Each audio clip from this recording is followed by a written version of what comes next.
Com mais de 17 anos de carreira, por isso que ele já está careca, agora eu entendi. Atua como engenheiro de software back-end, é entusiasta da linguagem de programação Ruby e de boas práticas de desenvolvimento. Fora do expediente, atua como criador de conteúdo em seu canal no YouTube Mano Deivin, que alcançou mais de 15 milhões de visualizações e mais de 100 mil inscritos, oferecendo insights. Bullying não é insight não, viu, Mano Deivin? Oferecendo insights sobre tecnologia, orientação de carreira, tipo, tu tá na merda, foda-se.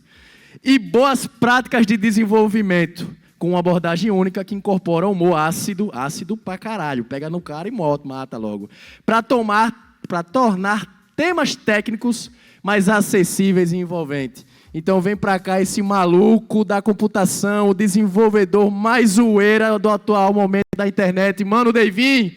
Salva de palmas pra ele, galera! Esse texto é chat GPT, você tá ligado, né? Boa noite! O cara disse boa noite, porra! Boa tarde! Boa noite! Eita, como eles estão! Eu não escutei. Pô, eles querem boa tarde, dá um boa tarde. Boa tarde!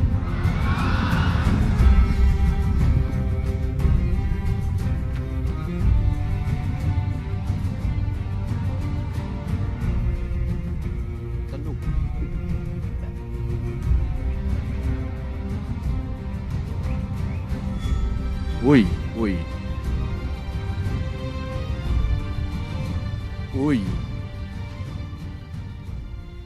É isso, né? Enfim, nós já chegar pedindo desculpa ontem no Code The Dark, infelizmente a galera... Caraca, mano, que cachaça é aquela, hein? Putz, eu não roubei, eu descobri que eu não roubei, eu tô muito feliz, cara. Foi presente...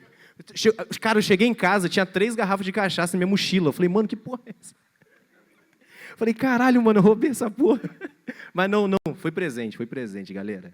Galera, essa palestra, a verdade, é difícil de engolir. Só alinhando expectativa, eu tentei fazer uma dança igual o Pokémon fez, mas, putz, mano, não deu certo. Tô uma baita ressaca, mas vamos que vai dar bom. Vai dar bom. Antes de comer... É aqui.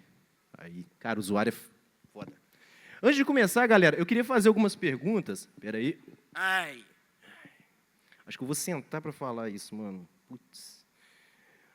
Vou fazer umas perguntas, se eu achar aqui, só para a gente poder fazer uma breve retrospectiva do que a gente viu hoje aqui. A gente viu hoje aqui, nesse evento, para poder fechar, porra, lindamente, a gente viu sobre captação de investimento, vimos sobre IA, microserviço, desenvolvimento de games, Flutter, dados, Golang, Kotlin, CleanArch com o mestre Branas, Cybersecurity, Agile, DevOps, observabilidade, qualidade, Swift, Golang e até React. Só que eu queria fazer um breve exercício com todo mundo aqui, mas antes, fazer algumas perguntas, aí a galera levanta a mão aí. E a galera que está assistindo, levanta a mão também para você parecer um maluco, uma maluca, um maluques, onde você estiver. Quem aí já trabalha na área de tecnologia, sendo dev, qualquer coisa? Estagiário não vale. Vou começar. Quem já trabalha na área? Deixa a mão levantada aqui. Agora é Data Chorume, Instituto. Porra, valeu.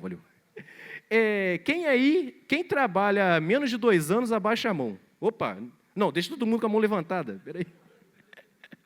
Quem trabalha menos de 2 anos, abaixa a mão. Menos de 4 anos. Menos de 5. Menos de 10. Caraca, menos de 15. Caraca, pô, tem 2, o Branas. Quanto tempo, Branas?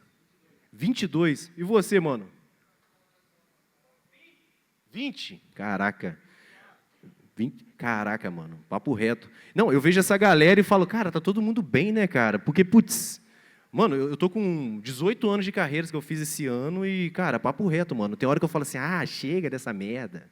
Saco cheio. Aí eu vejo a galera na área ainda, mano, eu falo, caraca, é muita coragem, cara. Porque eu brinco que eu sou a terceira idade da programação, porque eu falo que de 0 a 10 anos é uma fase, de 10 a 20 é outra, e acima de 20 é outra fase, Que geralmente são poucos que tem, porque ou ficou maluco ou tá aí ainda, cara, tá nessa vibe ainda.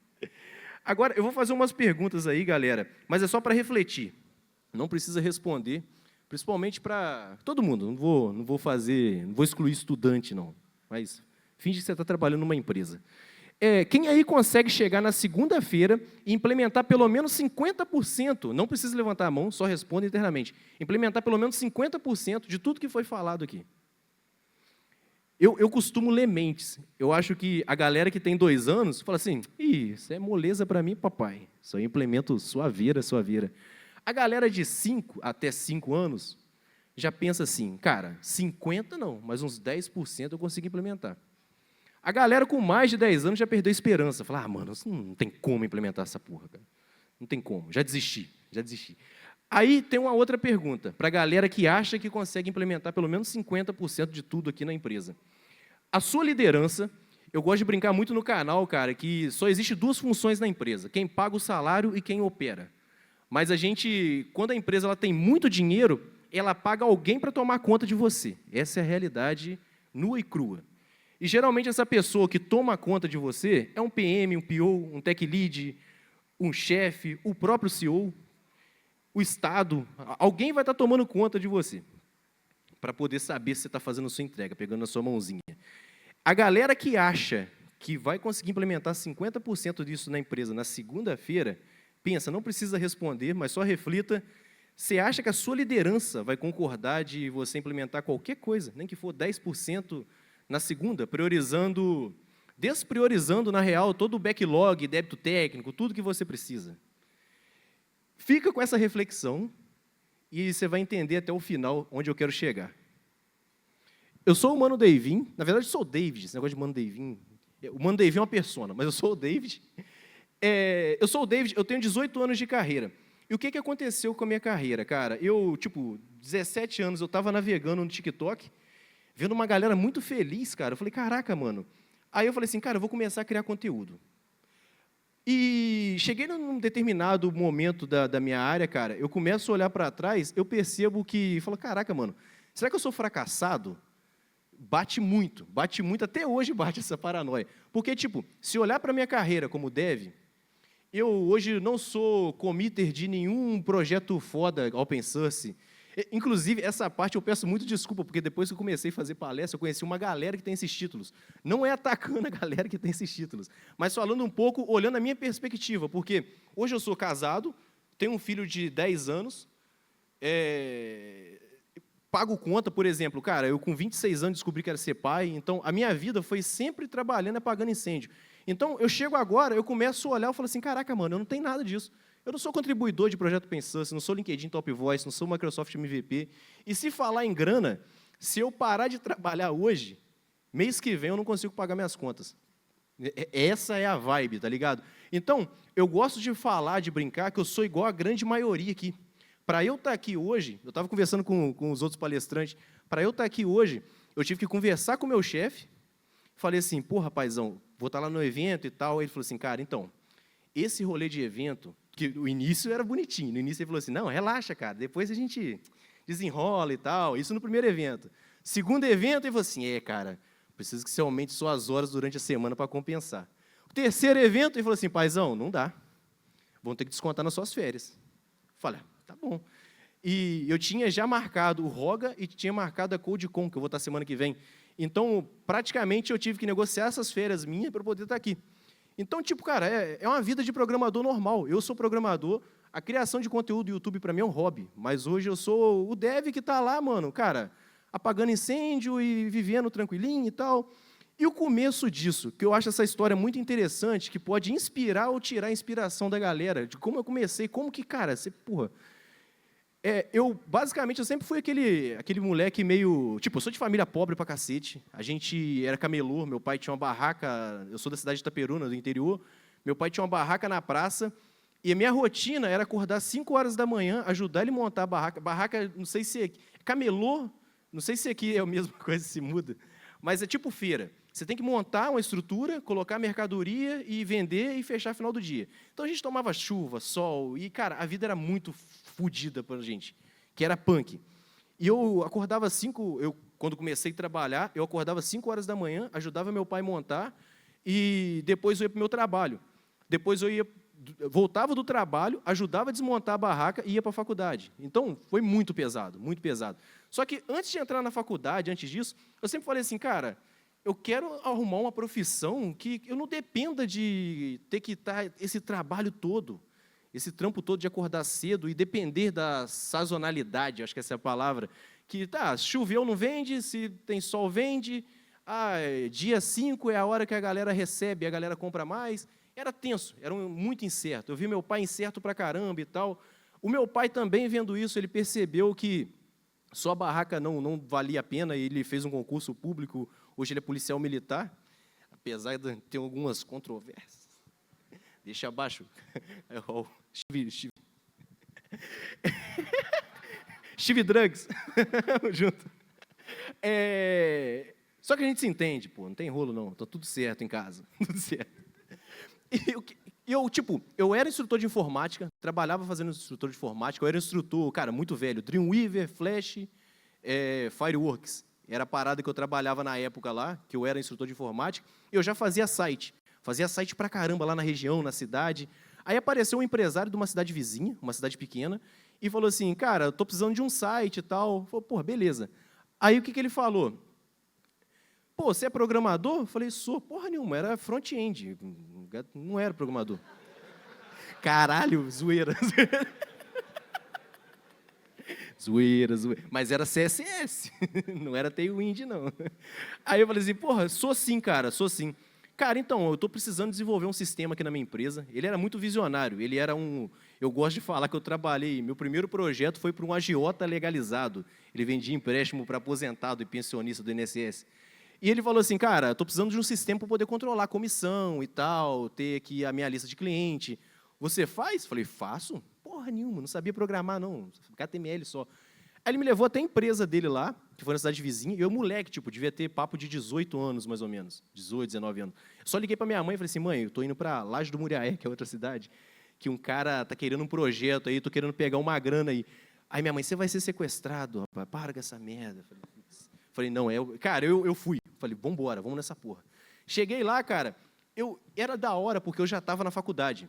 Isso é uma coisa que eu levanto muito a bandeira, porque imagina você, um empresário, confiar a sua empresa para um cara que tem 18 anos, que é um moleque.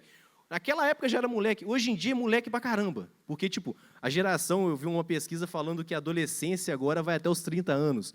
Então, você pega a geração nova, cara, a Gen Z, por 18 anos, cara, é muito, muito moleque. Desculpa a galera aí, mas é pesquisa, é percepção.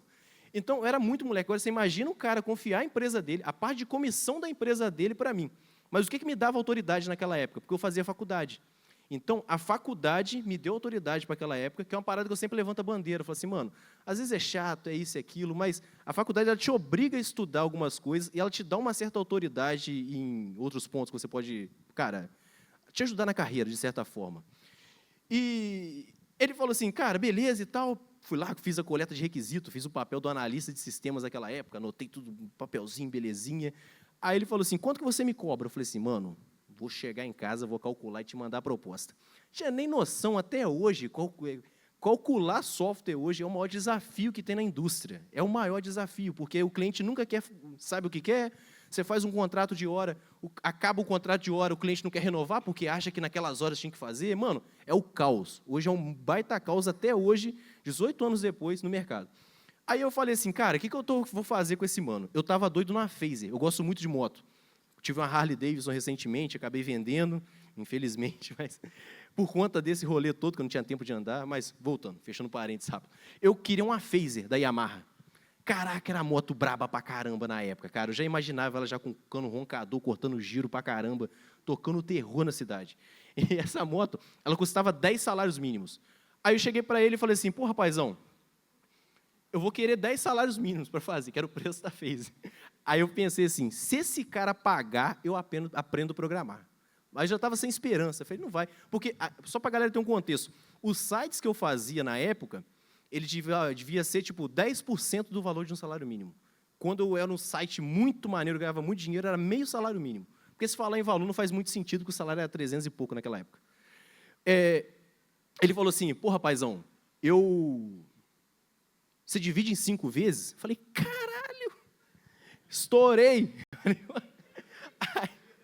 Aí eu falei, caraca, mano, já era, vamos embora, agora eu tenho que aprender a programar.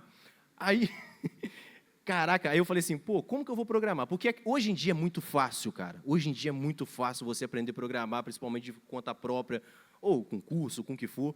Mas naquela época, eu tinha 2 caminhos. Era livro era livro e CD-ROM. Era o hype do CD-ROM naquela época que tinha um curso. E o que eu fui unir? Eu falei assim, cara, primeiro eu preciso entender, aprender uma linguagem de programação para poder conectar no banco de dados. Front-end pensando, só precisava jogar do front para o banco. Foda-se. Pau no C# do back-end. É assim, igual o Next está agora aí também. Mas era essa vibe. Aí eu falei assim, porra, eu já sei HTML e CSS. Para o cara não tinha problema, podia fazer no Delphi, podia ser desktop, para ele não tinha problema. Mas eu falei, cara, se eu sei HTML e CSS, eu preciso de uma linguagem web.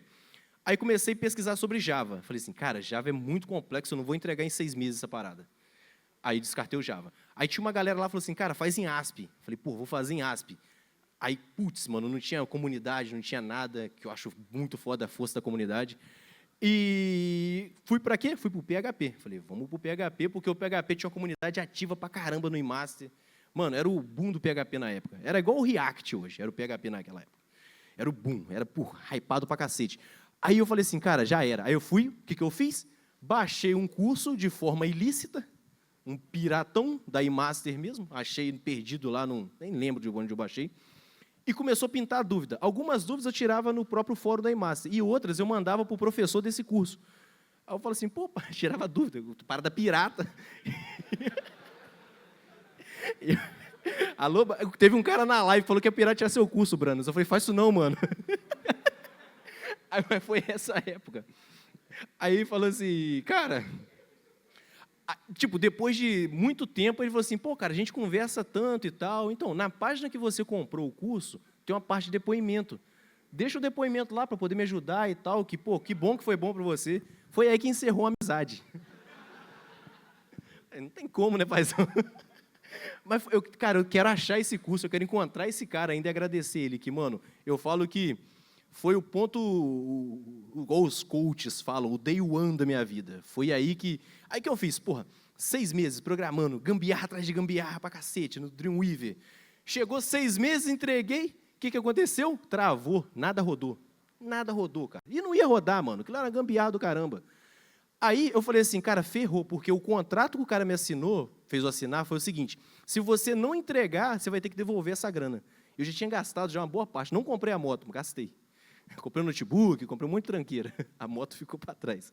Aí eu falei, caraca, eu não tenho esse dinheiro para reembolsar esse cara. Só que o cara foi tão gente boa para mim, que ele falou assim, cara, eu vou te pagar uma grana por mês para você corrigir os problemas. Eu falei, caralho, mano, que mundo foda, porque eu vou receber para corrigir os bugs que eu mesmo criei.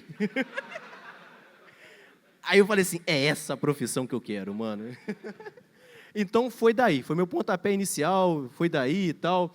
Aí como eu falei com vocês, aí, porra, e minha vida sempre foi correria pra caramba. Correria pra caramba.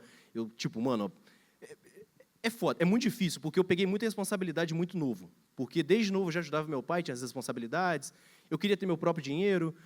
E no meio do caminho, com 26 anos, eu, fui jogar bola sem chuteira e lancei um moleque no mundo.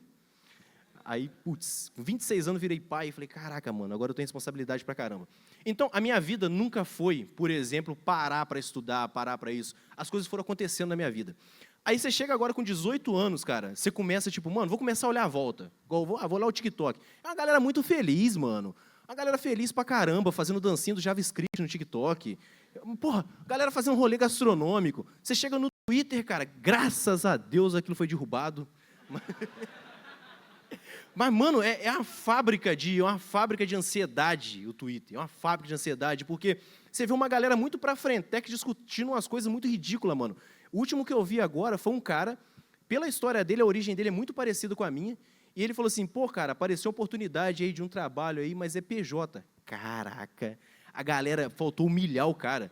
Você é um bosta, você não pode aceitar PJ, tem que aceitar CLT. Fala, mano, pelo amor de Deus, cara, o cara só quer entrar na área, ele quer pagar a conta. Foda-se, CPJ ou CLT. Então tem várias discussões assim no Twitter, filosóficas, que eu falo, essa galera tá sem task no board, mano, não tem condição. Eu não tinha tempo de olhar isso. Aí, tipo, imagina só, aí agora, 18 anos depois, porque, tipo, o canal tem só um ano. Tem só um ano. Então, tudo que eu estou contando tem pouquíssimo tempo. Pouquíssimo tempo. Então, você olha para trás e fala assim, cara, tá todo mundo muito rico. Tá todo mundo trabalhando na gringa, ganhando em dólar, sem teste no board, e eu sempre apagando incêndio. Aí eu falei assim, cara, eu tô igual esse garotinho, tá ligado? Tipo, você tá bem? Tô bem, chorando pra caralho. Eu falo, mano, eu tô na merda. Comparando com essa galera, que é um grande erro que a gente tem, de querer comparar a nossa área, comparar tudo. Porque existe uma parada que eu gosto de falar, que é tempo de carreira, tempo de vida. Então, o tempo de vida meu, por isso que eu brinco, eu falo nas lives que, assim, estudante, sai fora. Porque a minha comunicação é pra galera que já está cansada, igual eu, tá ligado? E com o canal, eu começando fazendo essas resenhas, essas tretas, eu percebi que não era só eu que tinha esse sentimento. Eu percebi que isso era um sentimento de geral. Que os maiores feedbacks que eu recebia no início do canal, a galera falou assim, caraca, mano, que bom esse canal, porque eu me sentia realmente assim, isso estava me dando crise de ansiedade pra caramba, porque eu nunca consegui trabalhar numa empresa maneira, sempre trabalhei em empresa local, e esse foi o feedback. Então, a comunidade, carinhosamente, eu chamo de chorume, que eu falo que enquanto tem o Dev Personalité, que tá bonitinho, tá, sei lá, fazendo rolê gastronômico, passando muito tempo no Twitter, o chorume, ele tá numa war room resolvendo um problema, ele não tem tempo de abrir nem LinkedIn, mano. O bagulho tá doido, tá apertando. Aí eu queria fazer uma breve retrospectiva para poder a gente entender o cenário, de onde o chorume nasceu e quem são essa galera, porque para a galera que está entrando na área, acha que só existe aquela bolha de São Paulo, a bolha das empresas para Frentex. Só que não tem bolha de empresa para Frentex. Eu falo que hoje, 90%... Cara, eu estou fazendo esse levantamento, mas acima de 90% das empresas de tecnologia são esse modelo aqui, ó. Fábricas de software. Esse padrão, geralmente a galera está trabalhando com Delphi, trabalhando com código legado pra caramba, tem que usar uniformezinho, e eu trabalhei 10 anos nesse formato aí. Isso aí, tipo, me dá muito gatilho essa imagem. Mas você tem que trabalhar bonitinho, fazendo integração com Bematec, com isso, com aquilo. 90% das empresas são fábricas de software chorume, não fábrica de software para Frentex, que vende SaaS e tal, não. Vendendo sistema de supermercado, sistema de frente de loja, integrando balança, integrando impressora fiscal, não fiscal, o governo mudando lei todo dia, deixando todo mundo louco. 90% dessa galera. E, cara, é um ambiente totalmente caótico, porque quando você... Isso até foi um aprendizado meu. Eu fiquei 10 anos nessa empresa, nos 10 anos me deu uma crise que eu falei assim, caraca, mano, eu estou no PHP até hoje. Eu fazia um outro projeto em Ruby lá, mas, cara, era... Não. E outra, eu lembro que uma vez eu quis trazer uma implementação nova lá, mudar o design, que foi muito maneiro a palestra do Brando explicando a diferença do design e da arquitetura. Eu querendo mudar o design do código, trazer mais orientação a objetos, acoplar algumas coisas, e eu fui felizão apresentar para o meu chefe, por isso daquela pergunta lá. Cara, eu tomei uma fumada tão grande, que eu não esqueço até hoje, aquele arrombado, mano. Falou assim, você está querendo usar o projeto da empresa para você aprender. Mas aquilo, ao mesmo tempo, aquilo bateu em mim, mas todos os chefes pensam isso, todos. Por isso que eu falo que às vezes é muito difícil você conseguir implementar uma parada que tem lá. A segunda forma de trabalho que a gente tem é ser o menino do TI. Isso é muito do interior. Que é geralmente aquele cara que está fazendo manutenção, às vezes ele tem um conhecimento básico em programação, inclusive é uma baita oportunidade para a galera de entrada, de pegar experiência. Porque às vezes você está prestando serviço para uma empresa que é muito grande, e essa empresa ela começa a ter algumas demandas de software, e você começa a fazer, você começa a ganhar a sua experiência ali. Só que é aquilo, o menino do TI sempre se ferra, porque eu tenho um amigo, o Julião, ele é amigo, menino do TI, semana passada ele teve que arrumar o elevador da empresa, que não estava funcionando. Troca a luz, e ele gosta, o pior é que ele gosta.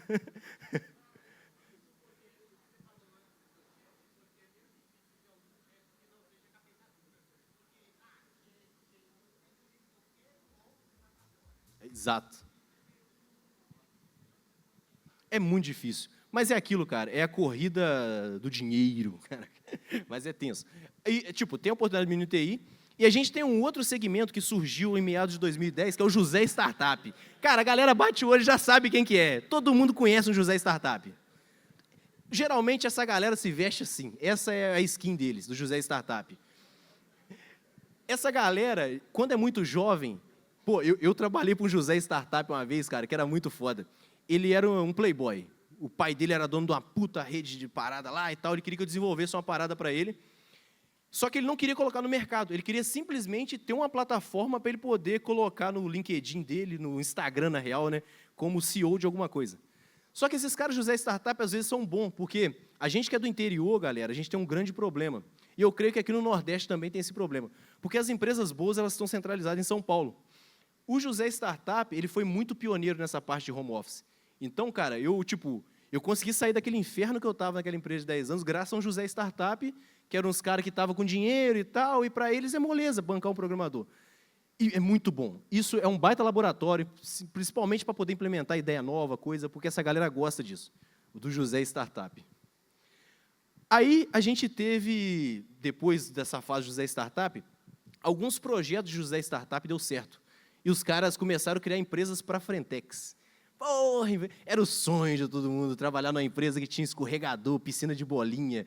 Mano, hoje em dia a gente acha isso ridículo, cara, mas na época eu falei assim, caraca, mano, é verdade que tem uma geladeira com cerveja no seu trampo? Putz, mano. Que a gente trabalhando em fábrica de software, a gente não podia levantar nem para tomar água. Tem um amigo meu que falou que ele estava numa fábrica de software que tinha uma galera que contava quantas vezes ele ia no banheiro. Se ele fosse acima da média, ele era cobrado. Eu falei, caraca, mano. Falei, imagina, pô, você ter cerveja na sua empresa. E foi maneiro, só que aí teve um problema. Para a gente no interior, a gente ficou prejudicado, porque a gente tinha que viajar para a capital. Eu não tinha interesse em morar no Rio de Janeiro, mas teve amigos meus que foram para o Rio, trabalhar numa aceleradora, que era esse visual aí, só que ele ganhava muito mal, cara. Ele ganhava... Isso também é outro parênteses rápido. A época pré-pandemia era a época que sênior ganhava 5K. Esse era o salário de sênior. O cara ganhava 8, porra. Um amigo meu foi para essa empresa, trabalhou na empresa para a Frentex, com um salário de R$ 1.600. Agora, você imagina você viver numa capital com R$ 1.600. Mas porque era jovem e tal, aí juntou uns amigos, fizeram uma república, eles dividiam conta, e os problemas que toda república tem, né? Mas, para poder estar vivendo esse sonho de todo mundo. Algumas empresas para a Frentex, elas conseguiram evoluir para unicórnio, que foi um ponto positivo. O unicórnio, em cidade pequena, é quase o rockstar. Imagina que você está numa cidade pequena agora, chegou um maluco lá e você descobre que o cara está trabalhando no Nubank. Você fala, caralho, mano, você está no Nubank. Até hoje é assim, mas naquela época, cara, o cara trabalhava presencial, final do Dia das Mães, datas comemorativas, ele ia para a cidade, rodeava aquele monte de nerd para tentar ver como que funciona lá. Mas como que é o dia a dia, cara? Porque essa informação não vinha para a gente. Então, teve essa evolução, belezinha, tudo certo. Aí, chegamos na pandemia. A pandemia, galera, a gente teve... Foi o boom. Foi onde tinha vaga pra caramba. Porque, basicamente, isso aqui é um gráfico de investimento em venture capital. Só dando um contexto para a galera, geralmente as startups, elas dão prejuízo. Se você pegar a Uber... Acho que a Uber até hoje dá prejuízo. Muita startup dá prejuízo, por quê? O valor de mercado, falando de uma forma bem chorume, tá, galera? O valor de mercado de uma empresa, de uma startup, é muito maior que o prejuízo que ela dá. Então, essas empresas são obrigatoriamente crescendo, está crescendo. Porque se ela não consegue crescer, vem um outro concorrente, um outro competidor e consegue engolir aquela empresa. E na pandemia foi mais ou menos isso, porque o Venture Capital hoje é a grana que a galera coloca, o capital de aventura, traduzindo, capital de risco, para poder... A galera está acelerando mais, porque, mano, se está numa crescente, vamos colocar mais dinheiro, porque é aí que o valuation vai lá para cima, a gente consegue vender, é isso. 2020, o investimento em Venture Capital estava em 294 bilhões de dólares, 2019. 2020, 336 bilhões, 2021, 612 bilhões. Qual a consequência que isso trouxe, cara? Mano, o mercado ficou maluco, que tinha muito dinheiro no mercado. Começou a surgir várias notícias como essa. Falta de profissionais em TI pode chegar a 70 mil anuais, diz estudo. Grupo educacional, blá, blá, blá, blá. Aí, a gente tem oportunidade e a gente tem os oportunistas. Está sendo gravado, não, né? Aqui eu corro um pouquinho de risco, eu vou tentar segurar um pouco a língua.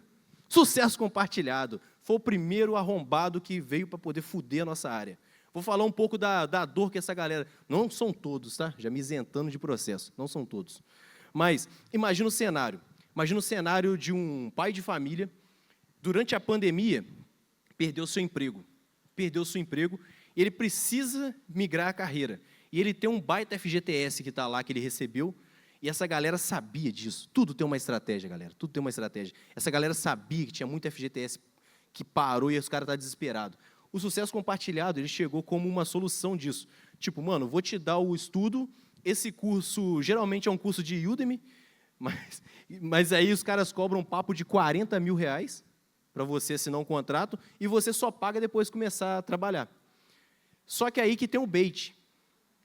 O contrato, ele fala que se você trabalhar em qualquer empresa de tecnologia, você precisa pagar essa conta. E como que eles vão saber isso? Ah, se eu não falar, ninguém vai saber, né? Os caras têm uma baita invasão de privacidade que você, todo mês, você tem que enviar todo o seu extrato bancário. Se caiu dinheiro na sua conta é porque você está trabalhando, então tem que pagar, tem que justificar. Mano, imagina você declarar um imposto de renda todo mês. É isso que aconteceu. E os caras aproveitaram muito essa oportunidade, cara. Como toda boa pirâmide, no início deu muito certo.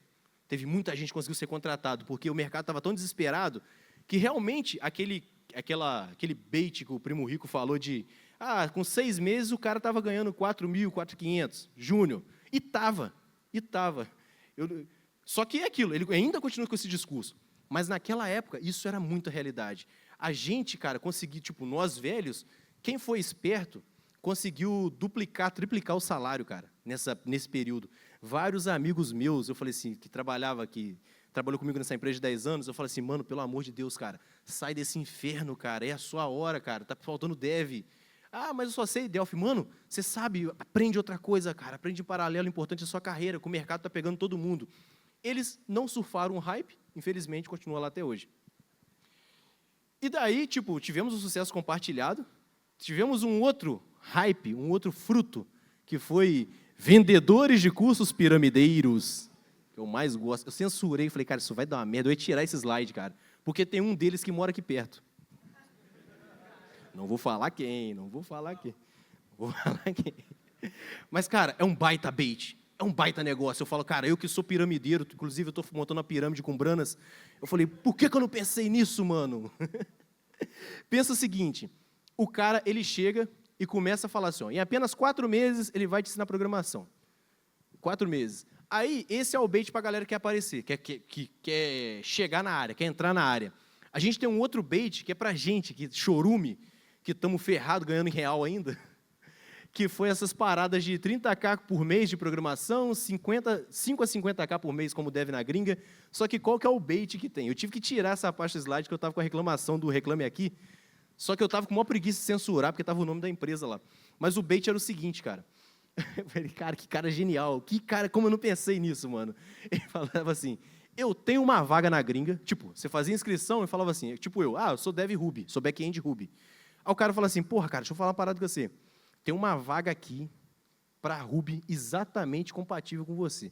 Porém, para você entrar nessa vaga, eu preciso que você me manda um Pix de R$500 para eu segurar. Eu juro por Deus isso. É absurdo. É absurdo.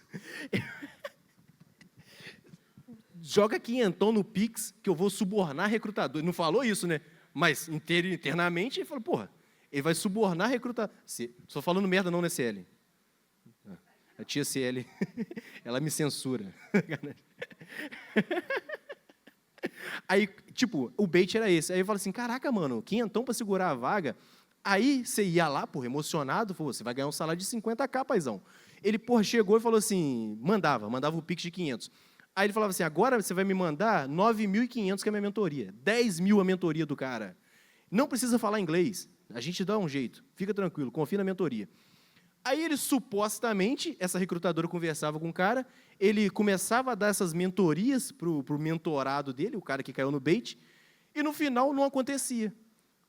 Por quê? Como todo bom coach, a culpa de você não ter sucesso é sua mesmo, porque você não se dedicou o suficiente. Como todo curso tem essa mesma parada. Inclusive os caras, porra, teve um recente agora que deu uma merda, está sendo filmado, não, né? O Fiasco, não sei se a galera tá ligada, ele é um cara que ele tem um canal no YouTube, que ele veste de Homem-Aranha.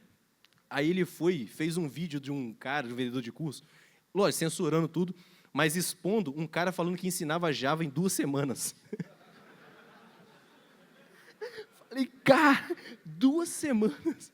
Aí ele mostrou a conversa no WhatsApp do cara. Eu falei assim, puta que pariu, 2 semanas? Aí o cara, mano, se quiser sim, isso depende de você. Cara, ele gastou muito, cara. Ele gastou muito, cara. Aí, tipo, ele desmascarou toda a estratégia do cara. Aí eu reagi a esse vídeo. Maluco, ele chamava o cara de Barbinha. O Barbinha veio atrás de mim, mano. Me deu um enquadro. Eu falei assim, que porra é essa? Eu falei assim, Fiasco, quem que é esse maluco aqui? Ó, o Fiasco, é o Barbinha. Eu falei, putz. Aí eu confesso que eu tô com um pouco de medo. E o cara começou a me jogar muito mal, mano. O que acontecer comigo, acontece em dobro com você. Eu falei, porra, mano, tá maluco? Aí, tipo, com muita grana, muita coisa, existe um termo, cara, na nossa área, chamado starvation, que é o terror de qualquer gerente, qualquer chefe, que é basicamente uma hora que você tem tanta coisa para fazer. Não, na real, eles querem fazer tanta coisa, acelerar muito processo, contrata muito dev, só que o time de produto ele entra em starvation, porque ele tem que fazer o discovery. Geralmente, uma empresa organizada tem um processo que é o seguinte: o time de produto ele faz o discovery da solução. Existe uma reunião chamada kickoff, onde o time de produto apresenta o que vai ser feito naquele período, naquela sprint, naquele quarter, e o time de desenvolvimento vai. Só que chegou uma hora que o time de produto não deu conta, não dava conta, e o time de desenvolvimento ficava parado, que a gente chama de starvation na nossa área. E foi a época que começou essa enxurrada de vídeo de rolê gastronômico. Um dia na vida de programador. A galera que nunca assistiu esses vídeos, cara, é basicamente isso aqui, ó. 10% do tempo da pessoa, ela está acordando, fazendo rotina de skincare e fazendo uns café para Frentex. Aí foi a época aí que saiu o meme do café com grilo, dos caras moendo o grão. Eu falei, que porra é essa, mano? Os caras, porra, complicaram o processo do café. 30% do tempo na academia. Ai, vamos para academia. 5% do tempo escrevendo código. Code block. Mano, os code block, tipo, papo reto, 15 minutos, 25 minutos. Aí eu chamo até de Pomodoro reverso. Pomodoro, você... Pomodoro reverso é muito bom, cara. Os caras, geralmente, você trabalha 25 e folga 5. Neles, ao contrário, trabalha 5 e descansa 25. É a galera que praticava Pomodoro reverso pra caramba. E 55% do tempo rodando no escritório mostrando comida. Eu falei assim, caralho, mano, você é rolê gastronômico ou eu tô trabalhando, porra? Só que essa zoeira minha, cara, isso acabou pegando muito mal. Pegou muito mal mesmo. E a gente chegou no pós-pandemia. A gente teve algumas polêmicas que, se não me engano, acho que foi o Elon Musk que comprou o Twitter, começou a ver vídeos de rotina e falou assim, ué, tá faltando trabalho para essa galera, não? Da mesma percepção que a gente tem, os caras que pagam as contas, que eu falo que só tem duas classes, quem faz e quem paga começou a ficar puto. Começou a ficar puto. Pô, que porra é essa, cara? Daí, a gente tem alguns personagens que a gente acabou, no período agora atual, só dando um contexto, no período agora atual, depois dessa enxurrada, no momento pós-pandemia, a gente agora tem esses personagens. Eu sou back-end, tá? O design tá horroroso, mas eu sou back-end. Primeiro é o sênior de 2 anos. O sênior de 2 anos, galera, sempre tem uma discussão filosófica e tal, mas o que aconteceu na área? Começou as empresas da gringa a levar muito brasileiro para trabalhar fora. Empresas muito grandes, ela não pode simplesmente chegar e dar um reajuste de 50% no salário. Eu conversando com algumas recrutadoras, elas falaram que geralmente o teto é 20% quando o talento é muito bom e sabe que vai perder. Então, para poder justificar com quem paga a conta, com o pagador de conta, ele teve que fazer uma promoção para essa galera. Daí teve o sênior de 2 anos. E aí a gente agora tem um staff engineer, o principal engineer, para poder meio que corrigir esse bug desse sênior de 2 anos. Só que aí, cara, formou uma galera nessa leva que, desculpa o sênior de 2 anos, mas que se acha muito, cara. Falo, pelo amor de Deus, cara, em 2 anos você não teve problema suficiente para você se chamar de sênior. Porque uma coisa é a senioridade da tecnologia, outra coisa é a senioridade de produto. Em senioridade de produto, eu creio que pode ter um sênior de 2 anos, porque, geralmente, o sênior de produto, você, digamos, um sistema de encurtamento de link, que é um processo simples. O cara sabe tudo, sabe o mecanismo, não tem mais onde ele crescer. Então, ele é sênior naquilo ali, então, é sênior do produto. Mas não necessariamente você ser sênior nessa empresa, quando você migrar de área, você vai como sênior. Entendeu? Geralmente, eu gosto de chamar carinhosamente essa galera, que é muito desenrolada, de Júnior Pro Max, que tem um Júnior, tem um Júnior, o Júnior regular, tá? Belezinha. E o Júnior Pro Max é aquele Júnior desenrolado, que busca aprender pra caramba e tal, corre atrás, conversa, pega contexto, que geralmente esse Júnior Pro Max acaba virando sênior de 2 anos. A gente teve uma outra bizarrice também, que não foi só na nossa área, que foi no time de qualidade, que eu gosto de chamar carinhosamente de QA de Cypress. Que, cara, eu trabalhei numa empresa que fala assim, agora vai para o processo de QA. O QA simplesmente ele abriu o Cypress e apertava um botão. Eu falei, porra, mano, teve várias implementações, não vai atualizar esse Cypress, não? Não, só executava o Cypress. Eu falei, não precisa, cara, joga na pipeline essa porra, para que vai ter uma pessoa para clicar? Aí eu descobri que internamente na área de qualidade tem muito isso. Que eu falo assim, cara, o QA tem que ser raiz. Ele, tipo, tem que manjar, mas o QA raiz, para mim, ele não olha na cara de programador. Não olha na cara de programador. Dá um erro, eu falo com o programador assim, você está com erro. O programador fala onde? Eu falo, procura. Isso. Esse é QA raiz, porra, que acabou no mercado. Vê os QA fofo. Aí a gente tem o arquiteto que não coda. Que basicamente, cara, porra, os caras têm muito ego e tal, fez certificação A, B e C, e o cara não é programador. E o cara simplesmente, ele chega e quer dar pitaco, do Pitaco Futebol Clube. Porra, a gente tem que, sei lá, meter um MongoDB. Porra, pra que Mongo, cara? Porque tá no hype. E o cara não tá no dia a dia, ele não entende o que os devs estão fazendo, e o cara simplesmente quer jogar um monte de tranqueira para ele ter um case bonitinho para postar no LinkedIn. A gente, infelizmente, tivemos essa bizarrice do arquiteto que não coda. E o arquiteto que não coda tem a versão dev dele, que é o José Escalabilidade. O José Escalabilidade, cara, é basicamente aqueles devs que têm problemas imaginários de escalabilidade. Eu estava trocando a ideia com um cara uma vez, ele falou assim, existia um projeto que estava em MVC, e ele queria migrar para CleanArch. Aí, para CleanArch, na real, ele queria quebrar um monolito em microserviço. Aí tinha um CleanArch também. Aí eu falei assim, cara, mas, pô, já está funcionando e tal, a gente vai perder muito tempo nessa demanda aí. Ele falou, não, cara, por quê? Se atualizar alguma lib, a gente só vai numa camada e altera aquela camada. Aí eu falei assim, cara, esse projeto isso vai acabar daqui a uns anos, mano. A gente vai reescrever isso, para que a gente vai ter esse trabalho agora, que era um MVP na época. E o cara falou assim, não, por conta disso. Eu falei assim, cara, deixa eu te fazer uma pergunta. De toda a sua carreira, quantas vezes você precisou fazer atualização de uma lib que te consumiu um tempo absurdo? O cara, não tive esse problema, não. Eu falei, então, você está criando esse problema, porra. Por que não está escalando, cara? Só porque tomou um pico? Sobe a instância, porra. Então, tipo, por quê? É aquilo. Existem decisões e decisões. O José Escalabilidade, ele quer implantar a tecnologia de Big Tech dentro de empresas do José Startup, que é basicamente isso, ou fábricas de software. Depois a gente teve o Front-Enzo, que casa um pouco, que é o José Escalabilidade de Front-End. Eu chamo de Front-Enzo porque... Caso real, tá? Caso real. Eu fui fazer entrevista uma vez com um cara, e ele falou assim... Acho que a gente usava um back-end lá, que era em REST, e estava escrito em Laravel. Eu falei, não, está aqui. Ele, não é possível. Não dá para usar PHP de back-end, não. Eu falei, lógico que dá, cara. Vai comunicar via REST, cara. Para quê? Pode ser qualquer linguagem, foda-se. Não, isso é gambiarra. Eu falei, que gambiarra, cara? Não. Back-end, ele tem que ser usado com Firebase. Quero um app. Não existe outro back-end se não for Firebase. Por quê? O cara aprendeu no cursinho para Frentex dele, e ele acha que é verdade absoluta. Esse é um problema que a gente tem. Então, outra situação real que aconteceu. A gente abriu uma vaga na empresa, infelizmente aí usa React lá, mas abriu uma vaga de front-end sênior. Falei, cara, sênior, vamos trazer alguém sênior e tal, que a gente está precisando aumentar a senioridade do time, que era um papo que eu estava tendo com o meu manager.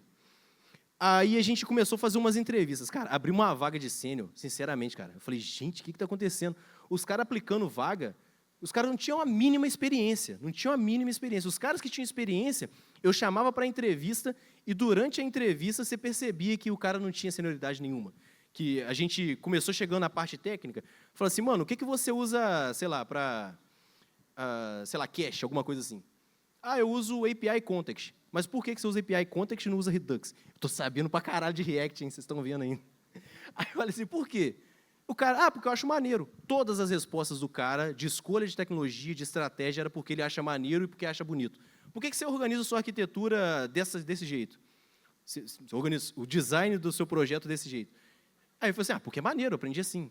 Que aí casa com a parada que o Branas falou, cara, que, tipo, a pessoa não pensa, ela não pensa para tomar decisão, ela simplesmente vai o que foi aprendido, aceita como verdade absoluta e acha que tem que ser aquele caminho. A pessoa não está estudando. Que foi o Front-Enzo. Aí a gente tem o pior de todos, esse aqui eu confesso que eu criei agora recentemente, que é o Claudinei Queridão. Quem que é o Claudinei Queridão? Que é a área de produto que a gente tem, que acaba sendo um inferno na nossa vida. Porque existe o cara que é produteiro, que faz discovery. Como que funciona hoje um processo hoje? Porque a gente tem projeto e tem produto. O projeto ele tem início, meio e fim. O produto não. O produto está sempre em constante evolução, que o que mais a gente usa no dia a dia é produto. O Claudinei Queridão, ele, ao invés dele fazer o processo de discovery, digamos assim, stakeholder pediu funcionalidade tal. O que a pessoa de produto faz? Ela faz o levantamento, vê se agrega, vê que indicador que vai bater naquilo vai resolver, começa a trazer dados. O Claudinei queridão, ele simplesmente fala sim para tudo. E acaba falando assim, sei lá, o stakeholder dormiu, sonhou que tem que mudar isso, fazer um redesign da aplicação. Nossa, eu estou falando demais. Aí, vamos fazer o redesign. Aí chega para o time de tecnologia, cara, chega para a gente e, tipo, eles falou sim, ele se comprometeu com prazo, mas a gente não sabia, porque a gente está trabalhando em outra coisa. Fala, caralho, mano, como que a gente vai encaixar isso no backlog? E deixa o time maluco. Então, todo mundo já passou por um Claudinei queridão no time, que simplesmente é flanelinha de post-it, flanelinha de card. Pediu, escreveu, time de desenvolvimento, faz, se vira. E ele dá um prazo de trás da orelha e acabou. E só vai. A gente também teve agora no pós-pandemia o movimento anti-home office. 5 minutos, meu Deus. O movimento anti-home office que teve, que a gente está vendo a galera, mano, todo dia produzindo vídeo. E esse aqui é meu preferido, porque ele fala que ele não contrata dev com tetinha. Ele é muito foda. Mas, caralho, mano. São vários. Eu não vou... Mas a galera sabe que está rolando. Uma galera fazendo um lobby muito pesado. E a gente acha que, sei lá, é lobby de mercado imobiliário. Tem várias teorias da conspiração. E também tivemos agora no pós-pandemia o layoff. O layoff ele começou muito forte no início. Layoff pra caramba, todo dia tendo layoff. E a galera ficou assim meio que assustada. Falou assim, caraca, mano, tá tendo muito layoff. Isso acabou ficando negativo para a empresa. E a gente agora continua tendo layoff, mas os layoffs são silenciosos. O que é um layoff silencioso? Principalmente empresas que têm capital aberto. Eles simplesmente chamam os funcionários um tempo antes e falam assim, galera, vocês vão rodar. Vocês vão rodar, a gente vai te dar um prazo de 2 meses aí, mas vamos demitir a área toda. E algumas empresas obrigam o funcionário a assinar um contrato para não falar que é uma demissão em massa, que foi uma coisa com ele e tal. E está rolando muito, rolando muito. E a galera, cara, o bom de criar conteúdo é que eu criei um rádio peão. Porque, tipo, a galera me manda na DM, fala assim, aí, vai ter demissão na empresa tal, não fala que eu falei não, tá? Direto, eu recebo muito isso, cara. Eu preciso criar um jeito de compilar. Aí fala assim, cara, e agora, papai? E agora? Tá tudo perdido? Estamos ferrados? Não vamos achar nada? Tem uma parada, cara, que toda empresa, desculpa, estou acelerando, toda empresa hoje busca eficiência. Busca muita eficiência nas tomadas de decisões. Se a gente avaliar para mercado, a gente tem hoje o Itaú comparando com o Nubank. O Nubank ele tem um valor de mercado acima do Itaú com 296 bilhões. Os dois são bancos, a diferença é que o Itaú tem agência física e o Nubank não. A comparação chorume, mas só para poder entender, eu formular a minha teoria aqui, para todo mundo entender.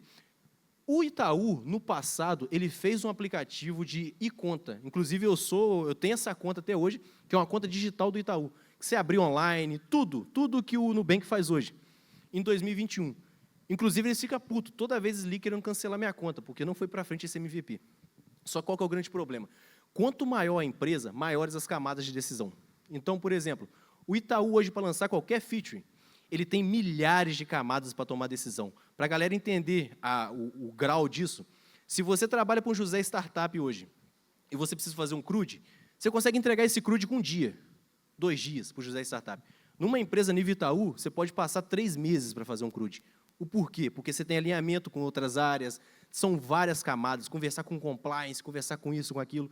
Então, quanto maior a empresa, pior para ela poder se movimentar no mercado. O Nubank chegou, tranquilaço, com estrutura enxuta, e eu acho muito foda a cultura dele, que ele se mantém enxuto, apesar de ser uma fintech para frentex, mas ele se mantém enxuto para caramba e consegue tomar decisão muito rápido. Então, é um movimento comum que a gente tem na nossa área de eficiência. Pode ser que amanhã ou depois, sei lá, a IA.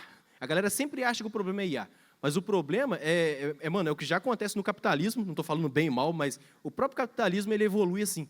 Quanto mais eficiente, ganha mercado. Eficiência ganha mercado. Amanhã ou depois pode chegar um outro banco mais eficiente que o Itaú, que o Nubank, bem menor, e muito mais eficiente e acabar engolindo o Nubank. Isso é um movimento comum que acontece nas áreas. Aí, essa imagem aqui é uma reflexão, cara, que eu faço com todo dev. As tomadas de decisão que a gente tem tido nas empresas, elas têm sido eficientes, porque quem paga a conta, ele está cagando se você está usando XPTO. Às vezes, as tomadas de decisões que a gente toma na empresa é muito baseada em hype. baseado em hype, porque eu acho maneiro e tal. E quanto mais decisões você toma, assim, tirando de trás da orelha, menos eficiente você fica. Eu gosto de brincar muito com isso, comparando você criar uma mesma feature usando jQuery, de 1970, e fazendo com React. Porque o Ajax ele evoluiu assim, era muito código que tinha, aí fizeram o jQuery, diminuiu a quantidade de código. Agora chegou o React, aumentou a quantidade de código. Então, tipo, se você pensar assim, fala, caraca, mano. Então, às vezes as tecnologias que estão vindo, cara, não estou falando, porque, tipo, cada caso é um caso, mas eu falo mais de decisão. Eu acho que todas as decisões que a gente precisa tomar hoje, dentro da nossa empresa, olhando para a nossa carreira, tem que estar casando com eficiência. Se você começa a tomar decisão que não é muito eficiente, cara, o mercado ele vai te dropar e vai te dropar sem pena. Para finalizar, cara, caraca, chorume é cultura, né? Eu tive uma fase na minha vida que eu estava bem mal, cara, bem mal mesmo. E o meu psicólogo recomendou esse vídeo, O Conto da Ilha Desconhecida. Porque eu estava vivendo uma fase muito de estresse, cara. Estresse pra caramba, eu recomendo demais esse livro. E essa frase, cara, é muito braba. É preciso sair da ilha para ver a ilha. Não nos vemos se não saímos de nós. Então, qual que é o grande problema? O dev hoje, ele está tão focado no techniquez, focado em escalabilidade, isso e aquilo, ele não consegue enxergar a volta. Eu falo que todas as empresas hoje, existe uma parada chamada xadrez corporativo. Você tem que começar a entender o xadrez da corporação para você poder prever movimentos. Para poder fazer previsão de movimentos. Então, o conselho que eu deixo hoje para todos os devs, cara, mano, saia da ilha, sai do seu VS Code, começa a conversar com... Tipo, eu tenho muito essa dificuldade de chegar e começar a conversar com a área, porque eu detesto reunião e todo dev eu detesto reunião. Mas a gente precisa, cara, começar, tipo, entender a empresa, como que funciona, quem que paga a conta, quem dá ordem. Uma vez eu conversei com um dev, eu falei assim, eu sou, sei lá, geralmente é front-end, sou front-end na empresa tal. Mas qual que é o produto da empresa? Não sei, cara, as tasks chegam no board, eu faço, e o cara não sabe como a empresa funciona, como a empresa ganha dinheiro. E tem muita empresa hoje que é pura lavagem de dinheiro. Até isso você tem que saber. Fala, porra, se é lavagem de dinheiro, será que estão lavando direitinho? Será que vai dar uma merda? É basicamente isso. Obrigado, galera. Tamo junto. Valeu. Salva de palmas pro Mano Devinho. Aí tá minhas redes sociais. Eu tô fazendo live, galera. A gente faz resenha, que a proposta do canal é ser um boteco de tecnologia. Então, eu evito trazer temas técnicos para ficar acessível. Porque toda vez que eu toco num assunto técnico, a galera pesquisa. Então, acaba inconsciente ajudando. E estudante eu não recomendo muito, que a gente reclama muito. E reclamação acaba atrapalhando quem tá começando. Mas, lives terça e quarta-feira, depois do expediente, 6 horas da tarde. Vai ser um prazer receber a galera lá. E manda um salve no chat, fala que teve aqui. Show de bola. Vamos para a pergunta que a gente ainda tem tempo. Sempre tem um corno. Mano, Devinho e Duval, onde é o after? Aqui, caralho. O encerramento vai ser aí do lado. Se você quiser fazer que nem o Mano Devinho fez ontem... Foi o que você fez ontem? Rapaz, eu misturei caipirinha, cerveja, cachaça. Eu tô passando mal madrugada toda. Achei que eu nem ia conseguir estar aqui, mano. Quantos engolves você tomou pra vir pra cá? Como é que é? Engolve, tomou quantos? Vai me dar o que tem aí. Então, agora, quem quer a chance de participar do after, o after vai estar aqui, viu, galera? Vamos ver outra aqui. Você acha que pra se tornar um sênior tem que saber muito da parte teórica ou só resolver os BO já basta? Cara, tem que saber teórico, tem que saber de negócio pra caramba. Eu acho que o caminho da senioridade é isso. É você entender de produto, você entender do técnico. E eu acho que casando esses dois, cara, o caminho acaba sendo natural. Boa. Galera, a gente vai fazer mais 2 perguntas, mas não saiam que vai ter 4 sorteios muito importantes. Um deles é o próprio canal do Mano Devinho. Ele vai começar outro do zero e vai sortear um que já tem 60 mil inscritos. É um curso. É a pirâmide comecinho. Se for no comecinho, me chame. Branacoin. Branacoin. Esse filho da puta veio ontem fazer uma pirâmide aqui. Ele não vou lançar uma moeda, pô. Eu tenho 2 sócios. Eu tenho o Branas com a pirâmide de Bitcoin e eu tenho a UVP que a gente tá fazendo um jogo do Tigrinho nosso agora. Nossa senhora. Tigrinho Open Source. Tigrinho Open Source, né? Top. Vai aumentar ainda mais os suicídios por causa de falta de dinheiro, né? Vamos lá. Qual o conselho para os devs que buscam primeiro emprego sem criar nenhum projeto autoral, só tem projetos de curso? Criar projeto autoral. Cara, é uma parada que eu defendo muito. Quem foi o idiota que perguntou? Deixa eu ver aqui. Tô brincando. Projeto de curso, todo mundo cria projeto de curso, cara. Agora, se você se destaca, por exemplo, eu sempre falo que a melhor forma de você ir para uma entrevista preparado é você ter um projeto seu que tenha clientes reais para você apresentar como case. Porque projeto de curso, cara, você nunca teve um BO, você não tem bug, você não tem nada. Agora, por exemplo, o cliente teve esse... Você tem storytelling, sacou? Que recrutador ama ouvir storytelling. Quando você tem uma história para contar de como você superou aquela dificuldade e tal, e como que foi. Um livro que eu recomendo pra caramba, eu sempre falo no Instagram pra caramba, é o Ultra Aprendizado. Porque ele tem essa teoria de você aprender fazendo, e fazendo real. Boa. E eu tava até olhando aqui, David, você falou tanto na palestra que a galera não se ligou. O cara que perguntou do sênior, ele só dividiu o sênior em 2 tipos. O que sabe o teórico e o que sabe o prático. Tem o que não sabe nenhum dos dois também, né? Só tá lá. O sênior que só é bom de lábia. É de lavagem de dinheiro. Eu, por exemplo, só sei conversar, mas programar, pelo amor de Deus. Tô brincando, eu sei programar um pouquinho, porra. Vamos lá. Deixa eu ver mais um aqui. Deixa eu atualizar. Trabalhei numa empresa, ninguém quer saber, foda-se, que dava o sangue... Pô, você tá pior que eu, mano. Você tava na maçonaria também, Olha né? no teu C#. Trabalhei numa empresa que dava o sangue e fui recompensado com mais trabalho. Beleza, você acabou de anunciar o dia de todos nós aqui, cara. Todo dia a gente vive Mudei para uma soft house. Foi para uma casa pornô, é software house. Não é soft house. Soft house é casa de massagem. Cabaré developer. É namorada as a service, que é o bom agora. Usei o Pomodoro invertido. Peraí, o Pomodoro trabalha 25 e descansa 5. Ele trabalhou 5 e descansou 25. Tá certo. Agora deu caralho. E agora sou CTO. Tô no caminho certo? Tá certo. É empresa de lavagem de dinheiro. Eu acho que esse é o tigrinho do Devin. É o tigrinho. O tigrinho pensando. Vamos embora, vamos pegar mais um aqui. Vamos reunir o pessoal e divulgar as aulas do Branas, que não pode ser revelada. Acho que é a Coin, né? Os caras... A galera que é a Coin, Os caras velho. querem piratear o Branas, mano. Aí é foda, A última. Essa aqui é a mais séria de todas. Como faz pra entrar na pirâmide do Tigrinho? Não, vamos sério.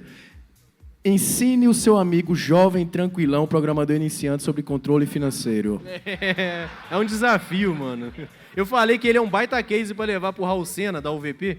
Falei, Raul Sena, você tem um reality show pronto. Você organizar a vida desse cara. Mas duvido, ele não vai querer aceitar. Boa. Galera, esse filho da puta, ele ontem bêbado disse: se vocês não me chamarem ano que vem, eu vou fazer uma live. Eu disse muita de 3 coisa horas bêbado, cara. falando mal do Roga DX. Então, isso é verdade. Só pra garantir que a gente vai... Eu vou me responsabilizar aqui pelos organizadores. Se der merda, eu faço um evento só pra você. Devin DX. É isso, boa. Chorume DX. Chorume DX, tá certo. Vamos fazer um vídeo agora no YouTube, no Insta. Peraí, a gente vai fazer o seguinte. Quando eu falar, galera, onde é que o Devin vai estar em 2025? Aí vocês vão levantar a mão, eu vou virar a câmera, vocês vão levantar a mão e gritar Roga DX, beleza? Beleza, o caralho. Beleza? Vamos lá. Quer beber, mano. Devin, sabe onde é que você vai estar em 2025? Onde? Tamo junto, paizão. Simbora! Galera, salva de palmas pro mano. Obrigado, aí. Galera, mais uma vez. Tamo junto. Valeu, Devin.